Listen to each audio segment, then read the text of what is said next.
Climate change and our environmental challenges are one of the biggest existential threats to our way of life, not just as a nation, but as a world. And in order for us to combat that threat, we must be as ambitious and innovative in our solution as possible. A massive transformation of our society is necessary if we want to save our planet. That is the big message being offered by the architects of the Green New Deal, Democratic Senator Ed Markey and Democratic Congresswoman Alexandria Ocasio-Cortez. The wide-ranging framework introduced today calls for drastic actions and a complete transition to clean and renewable energy in just 10 years. Republicans are already dismissing the resolution as a, quote, socialist manifesto. The proponents say a moonshot is necessary to prevent the looming environmental catastrophe. Joining me now is Democratic Senator Ed Markey of Massachusetts, the co-architect of the Green New Deal. All right, sir, so let's just get into the policy of it. The Green New Deal, as I understand it, the bullet points I've got in front of me, 100% clean and renewable energy by 2030, net zero global greenhouse gas emissions by 2050, upgrade all existing buildings for energy efficiency, overhaul transportation systems to reduce emissions, and create millions of jobs with family-sustaining wage. How do you do that, and how much does it cost? Well, and create millions of jobs in the green economy. That's what's going to happen. We've already created 350,000 wind and solar jobs just in the last 10 years. There are only 50,000 coal miners. So we're just beginning.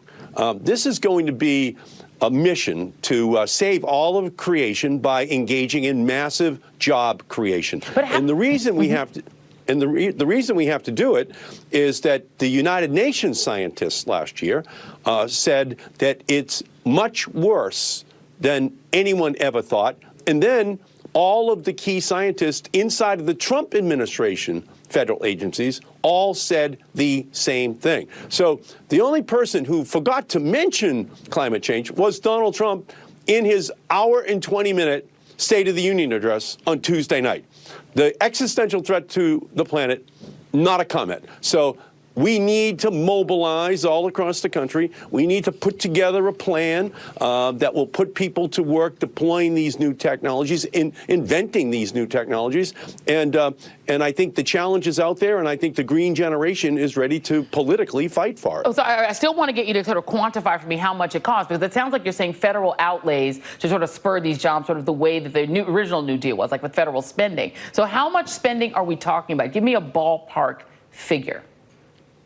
Well, we don't have any specific prescriptions in the legislation. We lay out the principles. But I will say this, that by the year 2100, we're going to have lost tens of trillions of dollars to the damage which is going to be created by climate change to our country. And a stitch in time will save nine. Yeah. If we invest now, we'll be able to avoid the worst, most catastrophic consequences. Otherwise, the price that's going to be paid is going to be in the tens of trillions in our country, and that will just be a footnote compared to the rest of the world. So we will have to invest in green technologies, and the federal government will have a role, but most of the role will be played by the private sector. That's where the 350,000 wind and solar jobs are. They're electricians, they're roofers. It's the greatest single blue-collar job creation revolution in 2 generations in our country. Well, let me ask you about what the potential impediments are. One of the big ones would be the big fossil fuel guys, people like the Koch brothers, who are very invested in growing their money and who have a lot of influence over politicians, particularly in the other party. How do you overcome the opposition of people like them?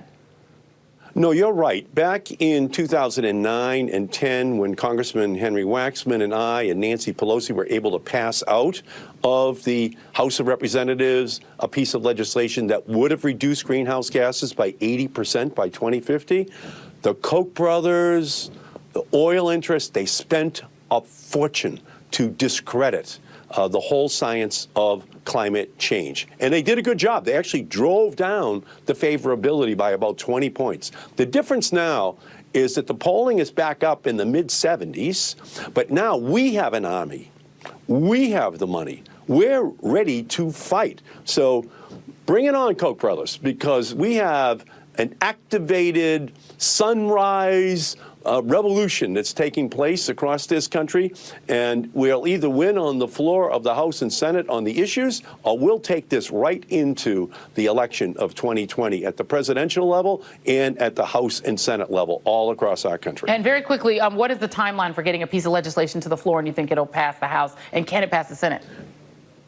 Well, now it goes to each one of the individual committees to produce the legislation in each one of those areas that they will have jurisdiction for.